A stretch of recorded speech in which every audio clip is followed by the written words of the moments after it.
Aleluia. Deus é bom all the time.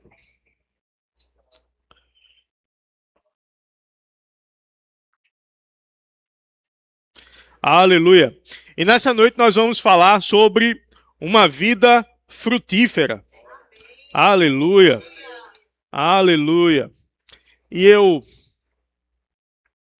Senhor tem trabalhado algumas coisas no meu coração esses dias e acredito que a gente vai pegar um pouco dessa linha nos próximos dias, nas próximas ministrações que eu tiver a oportunidade de estar aqui ministrando. E eu quero te convidar a abrir tua Bíblia em João, no capítulo 15, a partir do versículo 1. João 15, versículo 1. E vai dizer assim: Eu sou a videira verdadeira, e o meu pai é o agricultor. Todo ramo que, estando em mim, não der fruto, ele o corta. E todo o que dá fruto, limpa, para que produza mais fruto ainda. Vós já estáis limpos pela palavra que vos tenho falado. Permanecei em mim, e eu permanecerei em vós. Como não pode o ramo produzir fruto de si mesmo, se não permanecer na videira? Assim, nem vós o podeis, se não permanecerdes em mim. Eu sou a videira, vós os ramos. Quem permanece em mim e eu nele, esse dá muito fruto, porque sem mim nada podeis fazer. Se alguém não permanecer em mim, será lançado fora à semelhança do ramo e secará. E o apanham, lançam no fogo e o queimam. Se permanecerdes em mim, e as minhas palavras permanecerem em vós, pedireis o que quiseres, e vos será feito. Nisto é glorificado o meu Pai, em que deis muito fruto, e assim vos tornareis meus discípulos. Vamos parar por aqui. Eu acredito que você percebeu que eu dei ênfase no permanecer todas as vezes que a gente mencionou, que a gente leu essa palavra no texto aqui que nós estávamos acompanhando. Eu acredito, né, eu não parei para pensar isso antes, mas aqui, enquanto eu lia, eu comecei a contar, né, e homem não consegue fazer duas coisas ao mesmo tempo, mas eu tentei ler e contar ao mesmo tempo. Eu acho que deu 8 ou 9 vezes a palavra permanecer nesse texto que a gente leu. Então, permanecer é muito importante dentro do contexto da vida cristã, né? Se algo está na Bíblia uma vez, a gente deve levar muito em conta. Mas imagina algo que no mesmo texto, em alguns versículos, acredito que a gente leu 9 versículos, deixa eu ver até onde a gente foi, 8 versículos. A gente leu 8 versículos e 8 ou 9 vezes estava escrito permanecer. Então a vida cristã não se trata apenas de chegar em algum lugar, de chegar a algum lugar, mas se trata de permanecer no lugar que nós chegamos, permanecer no lugar que Deus nos colocou. Nós não chegamos a nenhum lugar na vida cristã por nosso próprio mérito. Não é nada que a gente tenha feito que nos faz merecer alguma coisa diante de Deus. Ele nos amou quando a gente não valia nada. Ele nos amou quando nós tínhamos uma vida de pecado, quando nós tínhamos uma vida de devassidão, completamente alheios à vida de Deus. Ele providenciou o seu Filho para morrer por nós. A Bíblia diz que Jesus ele foi providenciado como cordeiro antes da fundação do mundo. Ou seja, quando Deus foi criar o mundo, ele já sabia que o mundo ia se afastar dele e que ele daria o próprio filho para resgatar o mundo e para trazer o mundo para perto dele novamente. Ou seja, isso já me dá a entender. Não foi nada que eu fiz que fez Deus me amar. Então, se não é nada que eu faço que faz ele me amar, também não tem nada que eu faça que faça ele deixar de me amar. Está comigo até aqui? Então, o lugar que eu estou em Cristo foi conquistado por Cristo na cruz, em amor por mim e por você, sem que nós fizéssemos nada. Nós fomos justificados e nós fomos resgatados da nossa vã maneira de viver, como nós vivíamos antes, nós fomos resgatados, nós fomos justificados. O que é justificado? É ser tornado justo. O meu pai, No meio militar tem muito essa fala sobre explica, mas não justifica. O militar ele é treinado para não justificar as coisas. Isso aqui está errado. Tá bom, vai lá e conserta. Não, foi porque isso, foi porque aquilo. Não quero saber porque foi não. Simplesmente resolve. E na minha infância, meu pai como militar, e um bom militar que é, na minha infância eu ouvi muito isso. Olha, tal coisa. Não, pai, foi por causa disso, disso e disso. Ele se explica, mas não justifica. Ou seja, tem coisas que eu explico, mas não me tornei justo porque eu expliquei. Eu continuo estando errado. Entende? Você fez alguma coisa. Não, eu fiz isso aqui errado por causa disso. Tá explicado, mas não está justificado. Ou seja, tu continua errado. E o que é estar justificado? Estar justificado é que haja uma maneira verdadeiramente justa para aquilo ter acontecido. Ou seja, houve um erro, mas teve uma justificativa plausível. De fato, não teve escolha. De fato, foi necessário. Então, você estava errado, mas depois da explicação, você foi feito justo. Realmente, ele não está errado, não. Foi por causa disso aqui. Mas nós, na nossa maneira de viver, a gente não tinha como se justificar. A gente não tinha como se tornar justo. Mas Jesus, o justo, o perfeito, o santo, ele foi enviado do nosso lugar e como homem ele viveu sem pecado. Morreu no meu lugar e no teu lugar. Ou seja, ele pagou o preço pelo meu pecado e pelo teu pecado. E a partir da morte dele, ele nos justificou. É como se ele dissesse, olha, o erro dele já está pago, agora é em mim. Então nele não há mais condenação. Ele foi livre da culpa, ele foi livre do pecado, então agora ele foi feito justo por causa do que eu fiz. Então nós fomos justificados por Cristo. Quando nós somos justificados por Cristo, lá em Colossenses 1,13, vai dizer que ele nos libertou do império das trevas e nos transportou para o reino do seu Filho amado, para o reino do Filho do seu amor. Então nós estávamos no império e nós fomos libertos. Não apenas libertos e soltos, a gente foi liberto e levado para o reino. Nós não estamos sem direção, nós não estamos sem lugar. A gente estava em um lugar, foi tirado de lá, resgatado de lá e levado para um outro lugar onde nós estamos. Então eu estava aqui, Cristo veio para cá, Cristo estava lá em cima, no seu trono. Eu estava aqui, num lugar de pecado. Eu estava aqui numa humanidade incapaz de viver aquilo que ele tem para mim. Numa humanidade incapaz de ser santo, incapaz de ser digno, incapaz de ser justo, incapaz de ter uma vida realmente que honrasse a ele. A Bíblia diz que no Antigo Testamento o homem era incapaz de ser justo. Ou seja, não tem esforço humano que me torne justo. Então o que ele fez? Sendo Deus, não julgou como usurpação, ou seja, ele não considerou importante o seu lugar de Deus, mas assim mesmo se esvaziou, sendo obediente até a morte e morte de cruz. Ele saiu daquele lugar e veio para o meu lugar. Só que depois que ele morreu e a morte não pôde segurá-lo, porque ele era justo, porque ele era como homem, mesmo como homem perfeito, então ele ressuscitou. Depois que ele ressuscitou, ele estava no meu lugar. Ele me pegou e me levou para o lugar dele. Hoje nós estamos em Cristo, assentados com Cristo, Efésios vai dizer, nos lugares celestiais, acima de todo principado, potestade, poder e domínio, de todo nome que se possa referir. Então nós estamos nesse lugar agora mesmo. Mas o que é que ele vai dizer aqui em João, no capítulo 15, que a gente acabou de ler? Melhorou? A Adriana bem discreta, mas eu nem tanto. Em João, no capítulo 15, tá ainda não? Agora foi tu ajeitando o teu. Melhorou? Eu no Somos Um, aí conversando com um bocado de jovem, aí daqui a pouco eu saí, aí fui perto do pastor Júnior. Cheguei perto do pastor Júnior, ele... Aí eu, Catota, é? Ele disse, é. Aí eu, eita.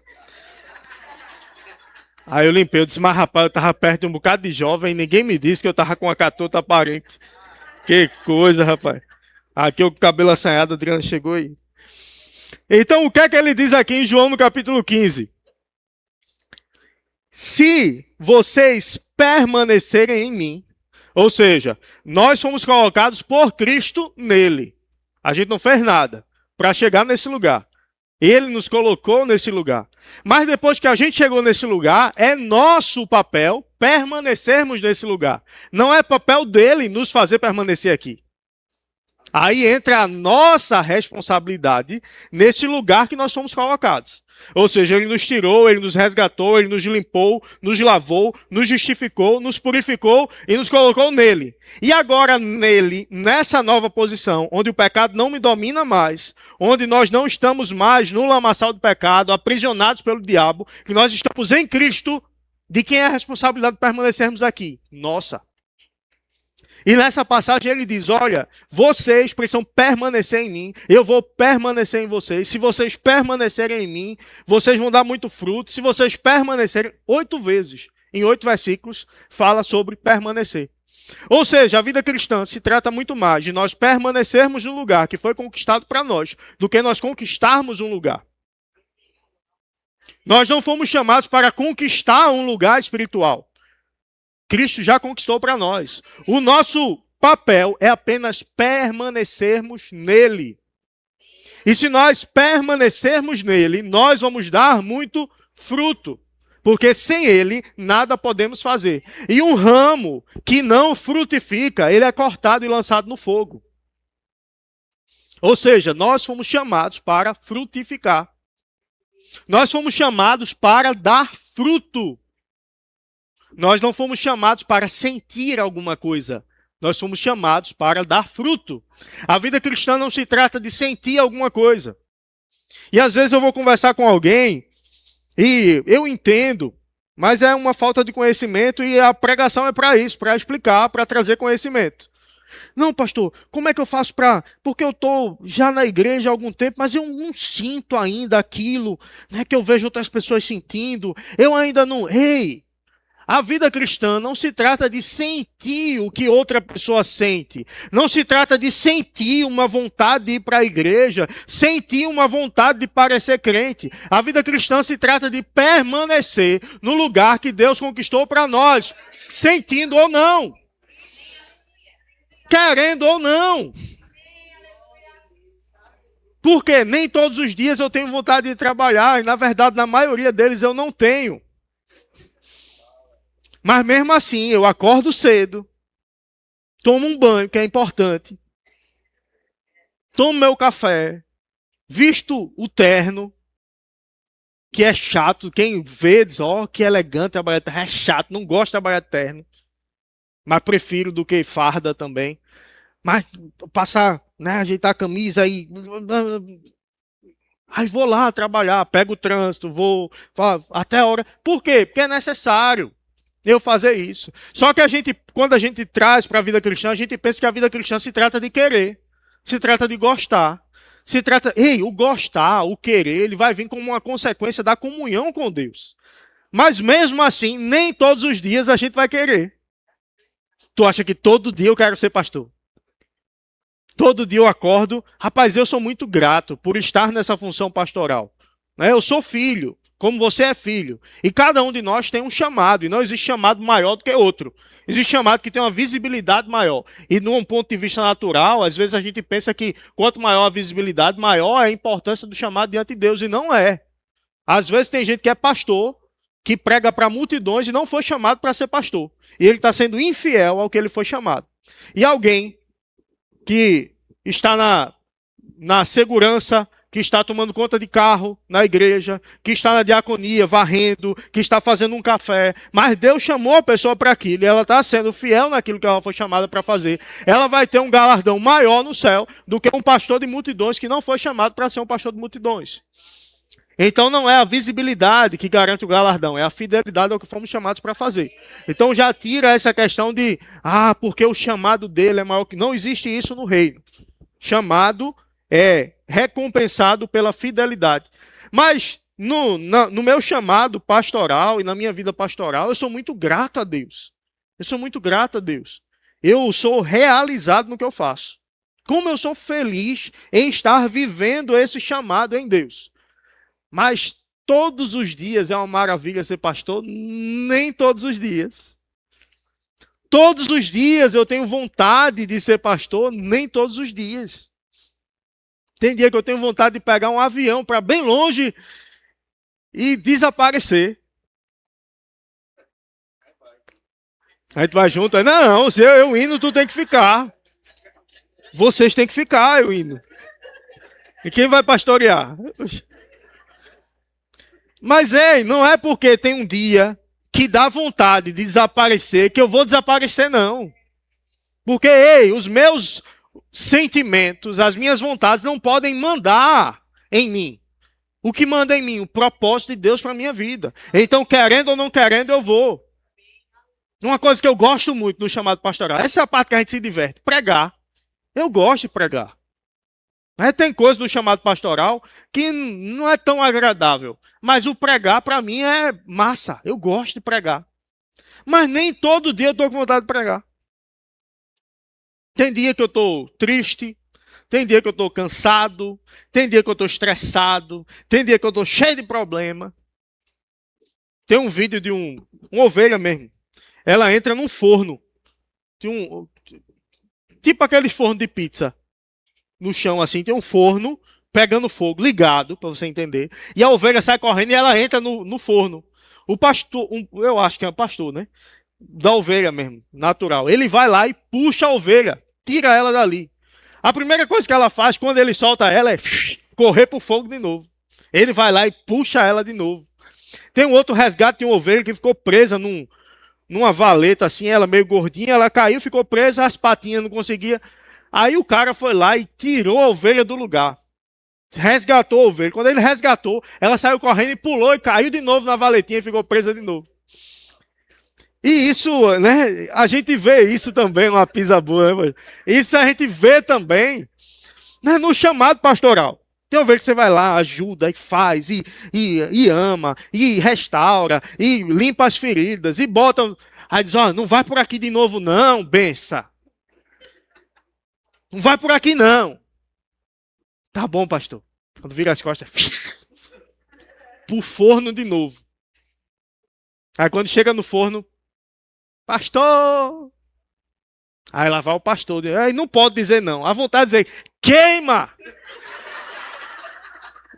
Mas a gente lembra que a gente é crente, que a gente tem um chamado, que a gente tem que fazer. A gente vai lá, vem cá, vença. De novo. Tem aquele mertiolate ainda, aquele antigo que arde. Só para ver um negócio aqui. Sabe, mas ei, eu não posso ser guiado pelas minhas vontades. Eu tenho que permanecer no que eu fui chamado para fazer. Porque chegar no lugar que Deus tem para nós é fácil, porque não tem nada a ver com a gente. Mas permanecer no lugar tem a ver com a gente. Permanecer no lugar tem a ver com as nossas escolhas diárias. A vida cristã, ela tem disciplinas, por exemplo, que a gente já pregou sobre isso. Estão esquecendo já, tem que falar mais sobre isso. Aí a gente começou, tem um grupo, tá lá a meta, 3 capítulos da Bíblia por dia, todo mundo junto, na mesma.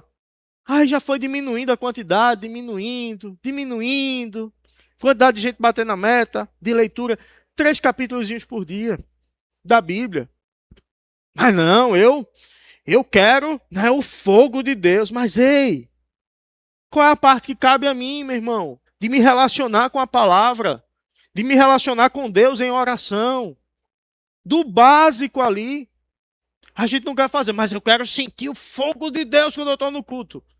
Ei, meu irmão, o fogo de Deus tem mais a ver com uma vida devocional, constante com o Senhor, do que com um culto do fogo, do poder, do remanto, do teté. Aleluia. Ei, meu irmão, é ali o dia a dia com o Senhor. Aí sai do culto, aí diz: pastor, hoje não gostei não da pregação não. Tu viu o louvor como é que estava? Gostei não.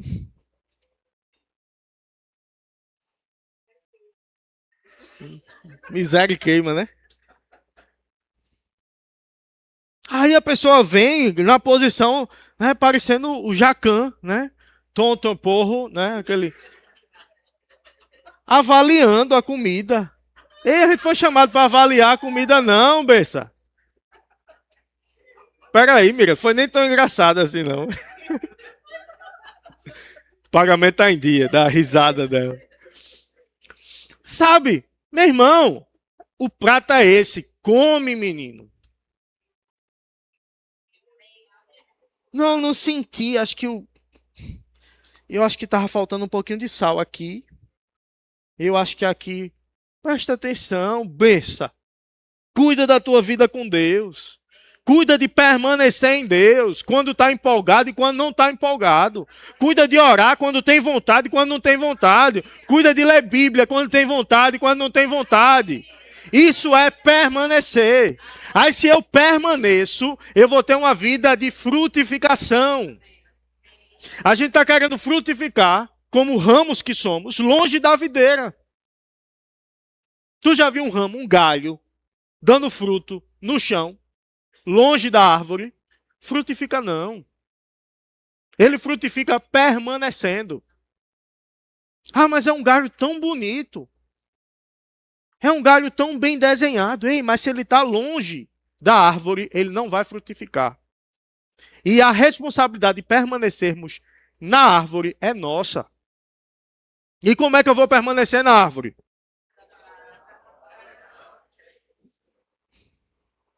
A gente vai falar mais sobre jejum nos próximos dias. Não cheguei lá ainda não, em falar com mais consistência sobre isso, mas a gente vai falar. Você vai jejuar também, se você quiser. Mas vai ser ensinado. Já foi, vai ser mais ensinado sobre isso. Mas ei, meu irmão, vida cristã é isso. Aí eu começo a dar fruto, sem fazer esforço. Porque a frutificação não é fruto ou resultado de um esforço natural. A frutificação é resultado de permanecer ligado à fonte da vida. Ele é a fonte da vida. Nós permanecendo ligados a Ele, nós vamos dar fruto. Porque sem Ele, nada podemos fazer. Então não é porque agora eu fiquei inteligente, agora eu fiquei desenrolado, agora eu vou frutificar. Não, eu entender, eu dependo completamente dele. Eu estou ligado a ele, eu preciso dele e eu vou permanecer nele. No dia que eu estiver alegre, no dia que eu não estiver alegre, eu permaneço nele. Porque o que define o que eu faço não são os meus sentimentos, não são os meus hormônios, não são as minhas emoções, não é como os outros fazem, não é como os outros me tratam, não é se os outros reconhecem o que eu faço ou não. É o que Jesus fez na cruz por mim, que me resgatou, que pagou o preço quando eu não merecia nada. Então eu vou permanecer nele. Pode o sangue dar na canela, eu vou permanecer fazendo o que eu fui chamado para fazer.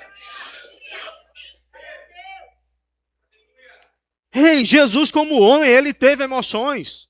Jesus como homem, ele sentiu medo. Jesus como homem, ele sentiu tristeza.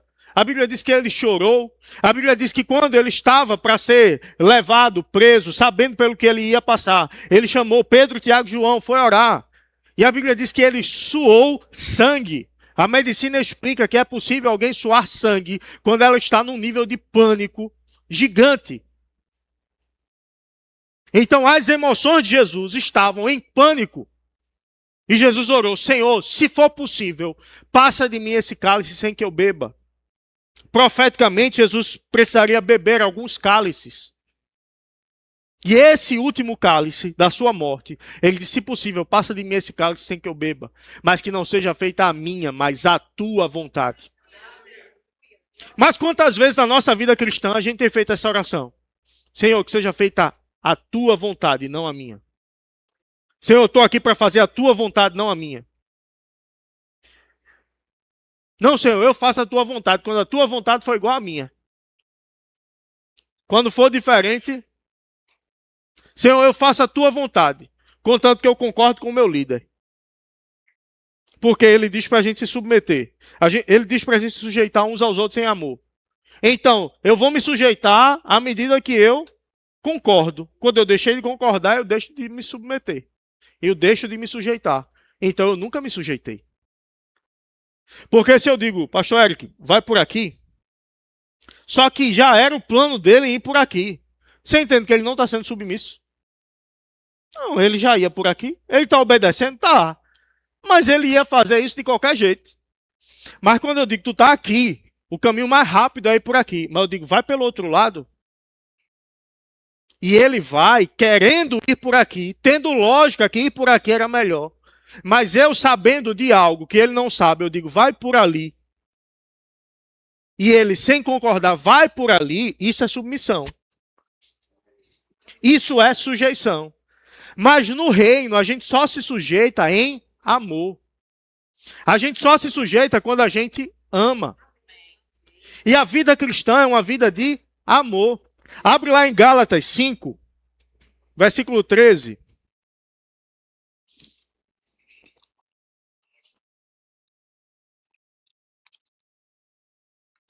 Eu acho que eu vou pregar hoje até umas 10 da noite para tu não conseguir assistir nenhuma parte do jogo de Portugal com a Croácia. E não fica acompanhando pelo celular, não. Eu estou ligado aqui. O Senhor vai me revelar. Gálatas 5, versículo 13. Vai dizer assim: porque, irmãos, fostes chamados à liberdade. Porém, não useis a liberdade para dar ocasião à carne. Sede antes servos uns dos outros pelo amor. Porque toda a lei se cumpre em um só preceito, a saber, amarás o teu próximo como a ti mesmo. Se vós, porém, vos mordeis e devorais uns aos outros, vedes que não sejais mutuamente destruídos. Ele diz, olha, vocês foram chamados à liberdade. Em Gálatas ele vai falar sobre isso. Em Gálatas vai falar que nós não precisamos cumprir os preceitos da lei, que nós não precisamos nos circuncidar como os judeus faziam. Os judeus começaram a se converter ao cristianismo e queriam trazer para o cristianismo as práticas judaicas, de se circuncidar-se, de guardar o sábado, de guardar os princípios da lei, só que não era mais necessário. O apóstolo Paulo está dizendo aqui, olha, se vocês estão circuncidando ainda, vocês estão querendo merecer alguma coisa pelo próprio mérito, pelo cumprimento do que vocês fazem. E em Cristo a gente não precisa disso. Em Cristo a gente foi liberto dessa maneira de viver segundo os preceitos da lei para merecermos algo. Em Cristo nós merecemos por causa do que Ele fez, não por causa do que a gente fez. Em Cristo nós fomos libertos da lei. Em Cristo nós fomos justificados. E aqui ele vai dizer, ei, vocês foram feitos livres, vocês foram libertos, mas não usem dessa liberdade para dar ocasião à carne. Ou seja, na lei é isso que eu tenho que fazer. Então eu vou fazer isso, tudo certinho para merecer alguma coisa. Aí em Cristo, ei, tu não precisa mais cumprir essas coisas não. Tu já merece pelo que Ele fez, não pelo que tu fizesse. Ah, beleza. Então agora eu vou viver levianamente. Ei, não. Eu não faço para merecer. Eu faço porque Ele mereceu por mim. Eu faço porque Ele me justificou, Ele me libertou. E em honra, em gratidão, em amor, eu não vivo mais no pecado e eu tenho uma vida diferente. Entende? O Evangelho não se trata de fazer algo para merecer. O Evangelho não se trata de fazer algo para ser salvo. Se trata de fazer algo porque eu fui salvo. Se trata de fazer algo porque Ele já me fez merecedor. Sabe você ter tanta honra, tanta gratidão, que você quer fazer algo para favorecer alguém que te fez um bem? Não é porque a pessoa vai fazer uma coisa, é porque ela já fez. Já viveu isso com alguém? A pessoa te fez um bem tão grande que tu fica procurando alguma forma de favorecer a pessoa. Rapaz, o que ela fez? E pior que nada que eu faça vai pagar o que você fez por mim. Não sei se já aconteceu isso com você. Rapaz, o que a pessoa fez foi tão bom e eu não tenho como retribuir. Mas eu quero fazer algo, pelo menos para demonstrar honra e gratidão a essa pessoa. Pronto. É mais ou menos assim com Deus. Nada que a gente faça vai favorecê-lo. Ele é Deus, Ele é perfeito, Ele é completo. Ele não precisa de nada que a gente faça. Mas nós somos feitos filhos dele. A gente era escravo, a gente foi liberto e foi feito filho do rei. Vê, num reino tem o rei, tem o príncipe, tem a família real e tem os escravos. Estão lá, escravo dos outros. Ele foi lá, onde outra pessoa dominava sobre a gente. Ele nos libertou, pagou o preço pela nossa liberdade. Só que ele não deixou a gente livre, solto, não. Ele trouxe a gente para o reino dele e fez de nós filhos dele. Meu Deus do céu, o que é que ele merece de mim? Meu Deus do céu, como vai ser a minha vida diante? Entende? Eu era escravo, eu fui liberto, eu não fiz nada para isso. Ele que fez. Mas agora que eu fui liberto, Senhor, o que é que eu posso fazer? De gratidão ao Senhor. O que é que eu posso fazer de honra ao Senhor? Ele vai dizer, ei, o justo, você que foi justo, foi feito justo, você vai viver pela fé agora. A fé vai ser o teu estilo de vida. Você vai crer, vai receber e vai permanecer em mim. Se você permanecer em mim, eu vou permanecer em você. E tudo que você pedir vai ser feito. Por quê? Porque você vai estar em mim, eu e você. Ou seja, as tuas vontades vão estar em linha com a minha vontade. Por quê? Porque tu permanece em mim. Tu permanece na minha palavra. Então quer dizer que se eu tiver assim, o que eu pedir vai ser feito, o que eu pedi. Não, pastor, mas o que eu pedi é demais, mas foi ele que disse. Mas assim, até se eu pedir alguma coisa errada, não, porque tu não vai pedir uma coisa errada. Porque se tu permanecer nele e as palavras dele permanecerem na gente, a gente não vai pedir coisa errada. Aí, a fé é o estilo de vida. Se a fé é o estilo de vida, ele diz que a fé opera pelo amor. Então, o amor é o que conduz a fé. Vamos imaginar a fé como a água. A água é o melhor controlador térmico, regulador térmico que existe. A água, o sistema de arrefecimento do carro é arrefecido a água. Então a água circula para esfriar o motor do carro, manter na temperatura de trabalho. A água, quando a gente bebe, ela nos hidrata, ela nos mantém vivo. Mais de 98% do nosso corpo é água praticamente. A água sustenta a vida do nosso corpo. A água por dentro nos hidrata, nos mantém vivo. Por fora nos mantém limpos, cheirosos, né? Naquele momento, vamos louvar o Senhor, levanta as mãos. Se a água não passou por fora, você já sabe. O irmão do lado não passou a água por fora, tu já sabe. Né? Então a água é muito importante para a irrigação das plantas, para a hidratação dos animais. Então a carne que a gente come é porque teve água, senão a gente não comia carne. Os frutos que a gente come é porque teve água. Então a água ela cumpre todos esses papéis. Mas você entende que nem todo lugar tem água todo o tempo para irrigar as plantas, para fazer tudo. Então, se não tem água ali o tempo todo, como é que eles fazem? Eles criam sistemas que levam a água para aquele lugar, para que no momento que o animal precise beber água, ele tenha água. Para que no momento que precise regar as plantas, vai ter água ali. E o que é que vai levar? São encanações. Trazendo para a fé. Se a fé é a água, as encanações que conduzem a fé para chegar no propósito que a fé deve cumprir, vai ser o amor. Sem o amor, a fé não vai chegar no lugar que precisa chegar para cumprir o propósito que precisa cumprir. Então, eu estou cheio de fé, mas se eu não tenho amor, essa fé não funciona. E amor é o fruto do Espírito. E aqui no mesmo capítulo, em Gálatas, no capítulo 5, a partir do versículo 16,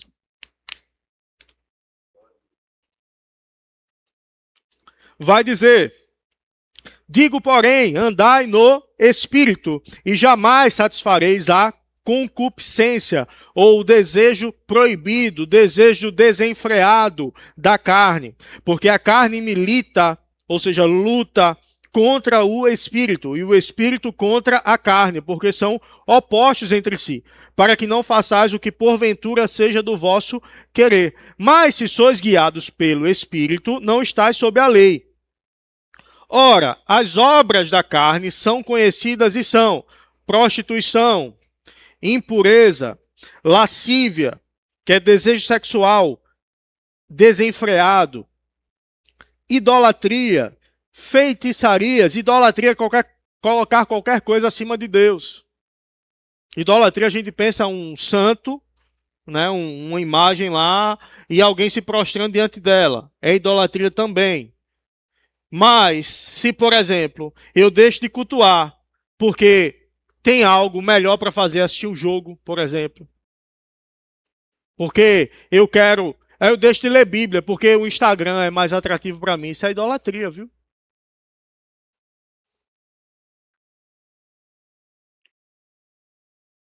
Eu deixo de servir na igreja, porque eu tenho muitos afazeres. Eu não tenho tempo para servir na igreja, não. Eu não tenho tempo para servir ao Senhor, não. Eu não tenho tempo para fazer as coisas para o Senhor, não.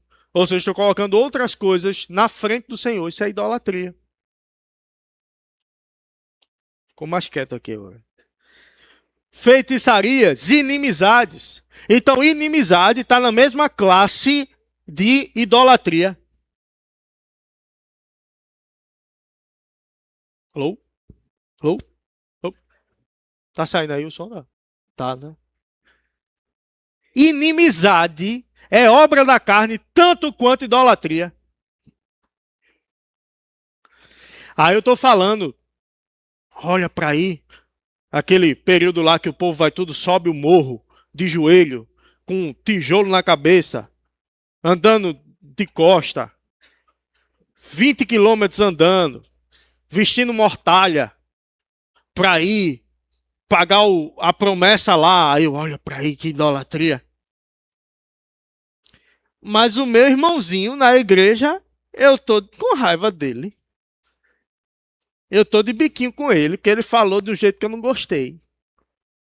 Aí eu tô na mesma classe de idolatria do outro que tá subindo o morro, de joelho, com um tijolo na cabeça.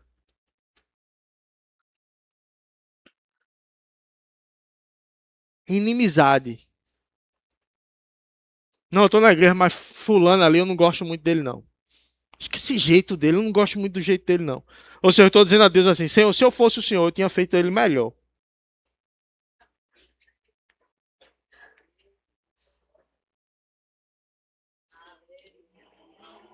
Não, não dá não, porque é incompatibilidade de gênio. É porque o santo da gente não bate. Oxê, são santos diferentes, é. Porque o meu santo, né, se a pessoa está na igreja também, é o mesmo santo da pessoa. Que é o Espírito Santo. Mas se são santos diferentes, tem alguma coisa errada. Um dos dois, ou os dois, estão servindo a outro santo. Se for tirar foto, tira agora. Porfia, ciúme. Oxi, parece que o pastor só anda com fulano, com ciclano, com... Parece que o líder só anda com... Eu mesmo queria ter tempo para andar com todo mundo da igreja. Mas não dá. Do dia a gente chamou 3 casais para ir lá para casa. Eu fiquei dizendo a Adriana, eu disse, tá vendo, amor, que a gente precisa de uma casa. Agora uma casa grande, com piscina, com um jardim grande na frente, com uma mesa, aquelas mesas de 20 lugares. Vum. Aí eu digo, veio, dava pra gente chamar 10 casais. Mas se a gente chama 10 casais aqui, ia ficar um sentado na cabeça do outro aqui no apartamento. Agora que vontade de chamar um bocado de gente. Mas não dava. Aí chama um, não chama o outro. Aí o outro. Não é que acontece, não. É um exemplo, tá? O pastor chama fulano e não... Eu evito até tirar foto num momento como esse. Que eu tiro uma foto, só aí, ó. A panelinha.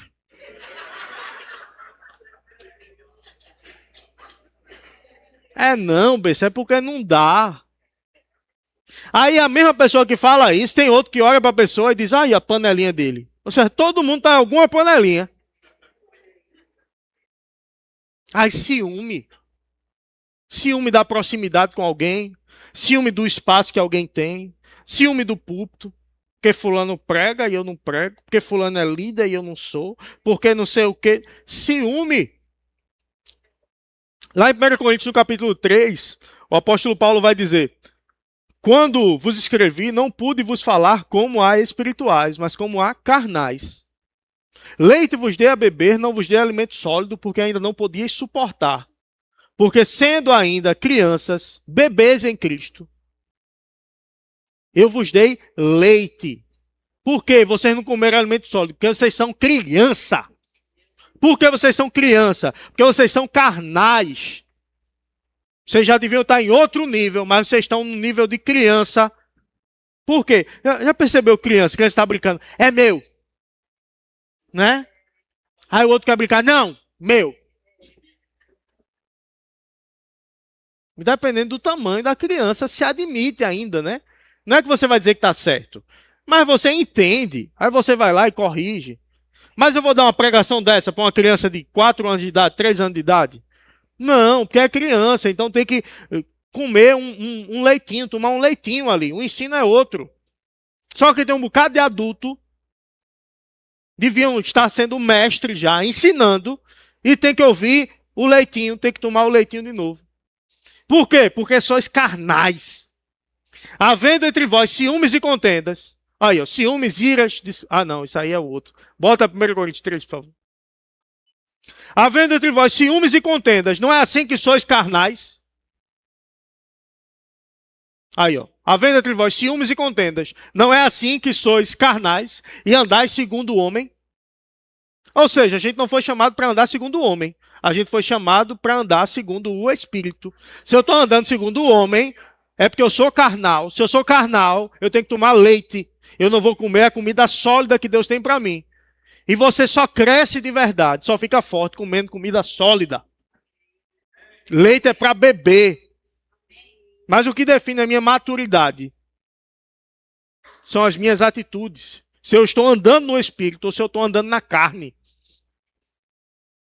Ah, fulano é um grande homem de Deus, porque ele roda no manto, que ele profetiza. Tem gente que está profetizando, está rodando no manto. Quando chegar no dia, ele vai dizer, aparta de mim, que eu não conheço vocês. Mas, Senhor, no teu nome profetizando, no teu nome expulsando demônio, no teu nome fizemos isso. Ele disse, eu nunca conheci vocês. Por quê? Porque não é o meu desempenho ministerial que vai definir a minha entrada no reino de Deus, não. Vai ser o fruto do Espírito. Tem gente se enganando. Porque está fazendo muita coisa e acha que está agradando a Deus porque está fazendo muita coisa. Ei, a vida cristã é uma vida de frutificação no Espírito. Quando eu disse que ia pregar sobre frutificação no Espírito, teve gente que ia pensar que ia aumento para todo mundo, e dinheiro, e casa, e carro. Fruto do Espírito é o oposto de obras da carne. Ciúmes, iras, discórdias, dissensões, facções. Aí a panelinha. Aí a panelinha verdadeira. Sabe, você tem um grupo de afinidade. Você tem um grupo que você conhece mais, você é mais parecido, você, né, não tem como 200 pessoas terem a mesma liga entre as 200 pessoas, 100 pessoas, 50, não tem. É 3, 4, 5 ali, casais no máximo, que tem uma liga maior ali, que tem os mesmos interesses, que tem as mesmas conversas, que tem... Então, normal. Mas aí, quando é panelinha, quando é fechado, não pode entrar ninguém de fora. Eu não convido ninguém de fora, eu não me abro para ninguém. É só aqui, eu só favoreço esse grupo, eu não ajudo ninguém que não faça parte do meu grupo. Eu não ando com ninguém, eu não me abro para ninguém, eu não puxo ninguém para perto. Aí isso é facção, é o meu grupo fechado ali. É só a gente, eu não abro para ninguém. Aí tem gente que olha e diz, olha ali, ó, grupo fechado, mas a pessoa também nunca chegou. Não, eu estou na igreja há 2 anos, não conheço ninguém. Quando eu estou orando para terminar, eu vou lá para trás para cumprimentar todo mundo. Tem gente que sai antes de mim. Como é que vai conhecer alguém, benção? Tem gente que chegou ontem na igreja, já está cheio de amizade aqui, já está participando das coisas, está participando. Pronto, aqui ó, Beto e Eloá. Um casal massa do caramba. Chegou e já tá, e conhece, e vai, já saiu para almoçar com um e com outro e não sei o quê. Aí tá o outro há 2 anos. Não conhece ninguém ainda. E o que é que... Então não é igreja. Não é igreja. Se um tá chegando depois e tá se introduzindo e outro já chegou há muito tempo e não se introduz com ninguém, então o problema não é a igreja. Alô? Alô? Inveja, bebedice, glutonaria, coisas semelhantes a essa, a respeito das quais vos declaro, como já outrora vos preveni, que não herdarão o reino de Deus os que tais coisas praticam. Ou seja, aquele ciúme, aquela inimizade, não vai herdar o reino. Igual ao... que foi que eu falei? Ao idólatra.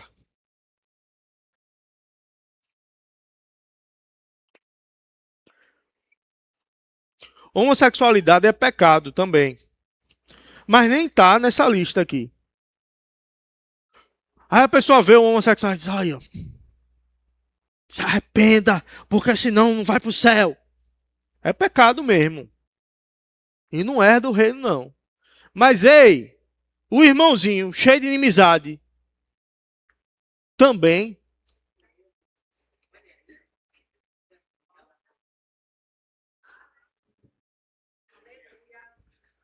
O irmãozinho, cheio de ciúme, também.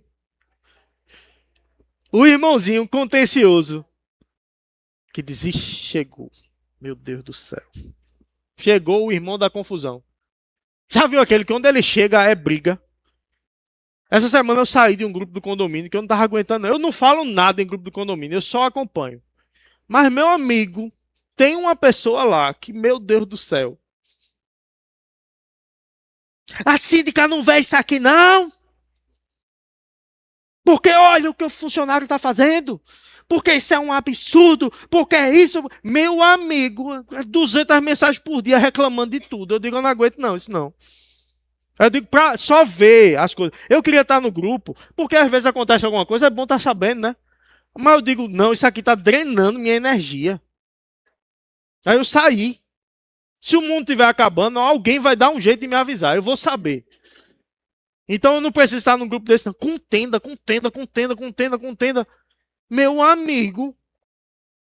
Tem gente, qualquer coisa que você vai falar com ele é uma patada. Só que tem gente que faz isso na igreja. O irmãozinho.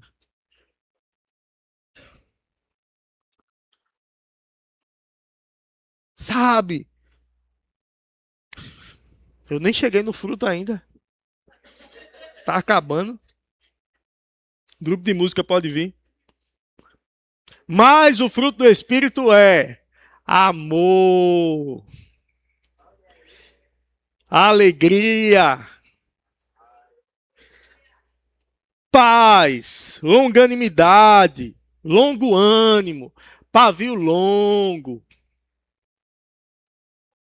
Eu trabalhei na Lei Seca em 2015 a 16. E eu me lembro a reunião inicial lá com o comandante, ele disse, olha, aqui a gente é pavio longo. Aqui a gente é pavio longo. Porque policial, né, a gente é acostumado vibrando novinho, que nada.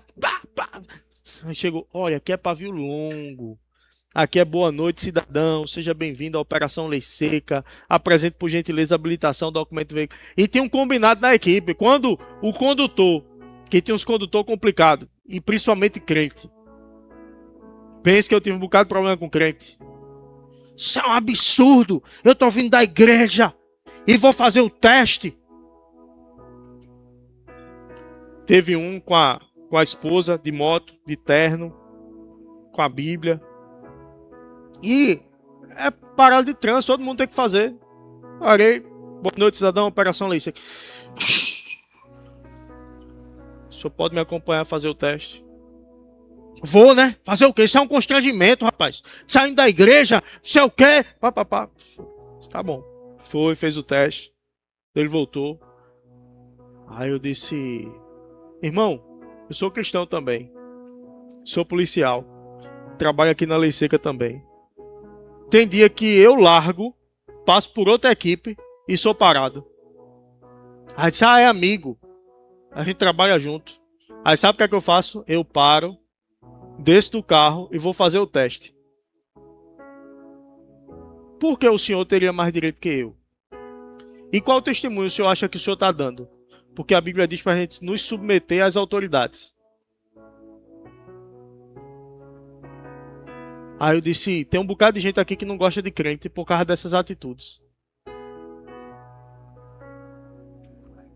Desculpa, varão. Está tudo bem, meu irmão. Vai na bênção. Sabe um sinal que a pessoa está na carne? Falta de submissão. Tipo, eu sou grande demais para me submeter. Por que eu vou fazer o teste? Por que eu vou fazer o que o pastor está dizendo? Por que eu vou fazer o que o meu líder está dizendo? Por que eu vou chegar na hora do culto? O pastor já disse que tem a hora para começar, mas por que eu tenho que chegar na hora? Eu quero chegar depois. Eu gosto de chegar quando o louvor está acabando. Gosto de chegar quando as músicas estão acabando. Começa ali as músicas para dar um tempo para o povo chegar. É não. As músicas é para a gente louvar o Senhor. O culto começa quinta-feira, 8 horas. Não estou dizendo alguém que teve um imprevisto, furou um pneu de um carro, estava vindo do trabalho. Eu estou vindo do trabalho, a hora que eu largo eu não consigo chegar na hora. É melhor não ir, não, venha. Nem que você chegue naquela hora, fale com pelo menos 500 pessoas, mas venha, chegue. Mas pensa, se tu tá em casa, se tu tem horário e tu fica lá esperando até ficar atrasado para vir para a igreja, tu tá desonrando, não é o pastor não, é o Senhor. O culto tem que começar na hora. Não tiver ninguém aqui, tiver o grupo de música só, a gente vai começar de 8 horas. A gente não vai esperar dar 1 hora pra gente começar, chegar gente pra gente começar o culto, não. A gente vai começar na hora. Domingo, 10 da manhã, 5 da tarde, 7h30 da noite. Começa na hora. Por quê? Porque é para o Senhor, eu tenho que honrar Ele. Aí se eu não honro nisso, por que eu tenho que chegar na hora?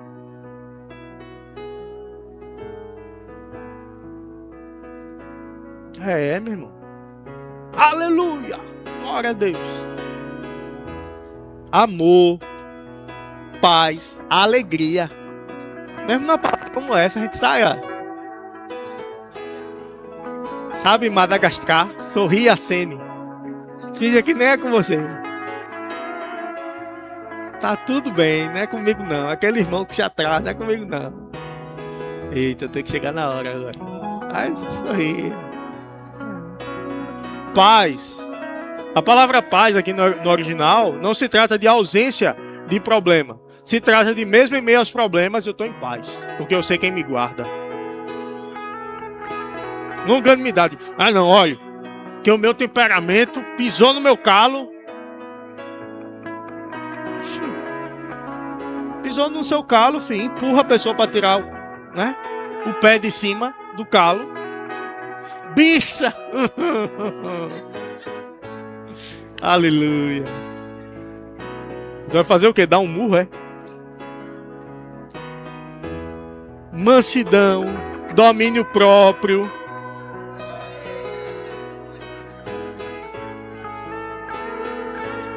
Frutificando no Espírito, voando nas asas do Espírito. Você vai chegar em casa hoje voando. Porque o culto foi poderoso, glorioso o culto. Por quê? Porque a gente ouviu o que a gente precisa ouvir. Vai ter dia que, ei, Deus vai fazer, corra, pule, dança sua prosperidade. E tem dia que, ei, você tem que fazer também. Se domine, seja alegre, seja de amor. Eu não sou animador de auditório. Por mais que eu conte umas piadas de vez em quando boas, de 10, uma presta. Mas ei, sou animador de auditório não. Estou aqui para falar o que precisa ser falado. E a gente precisa aprender a submeter a palavra. Vida cristã vai ser, ei, tem um lugar que eu preciso permanecer. Ei, tem um procedimento que eu preciso ter. Só que não vai ser na minha força. Entende? Se eu faço aquilo que precisa fazer, aí esse fruto vai sendo gerado em mim. Não é que eu vou fazer esforço para ter domínio próprio, não. É porque eu tenho comunhão com Deus e isso vai passando para mim. Isso vai gerando vida, fruto em mim. Fruto do Espírito é resultado da habitação do Espírito. Não é resultado de um esforço humano próprio, não. Nem natural. Eu queria falar ainda de Gálatas 3. Queria falar outras coisas, mas não dá tempo, não. Por isso que eu disse que nos próximos dias eu vou pregar mais sobre isso. Mas aí não é esforço humano. É comunhão com Deus. Estou mais perto dele, estou mais parecido com ele. Quer saber o quanto Deus tem influenciado a tua vida, o quanto você tem ido para perto de Deus? É só ver suas atitudes. Se você está andando na carne ou se você está andando no Espírito. Se você está andando na carne, se você está andando em porfia, inimizade, contenda, ciúme, pronto. É porque você tem que chegar mais perto de Deus. Se você está andando em amor, está perdoando, está sendo longânimo, está tendo domínio próprio. Domínio próprio é uma série de fatores. É eu fazer o que eu sei que eu preciso fazer, independente da minha vontade. Às vezes vai ser rejeitar uma comida. Às vezes vai ser ir para uma academia. Às vezes vai ser não estourar com alguém. Não estourar com o cônjuge. Não estourar com o irmãozinho. Não estourar com o filho. Que às vezes a gente pensa que com o filho pode estourar, né? Que é para educar. Será que é para educar ou é só para liberar minha raiva?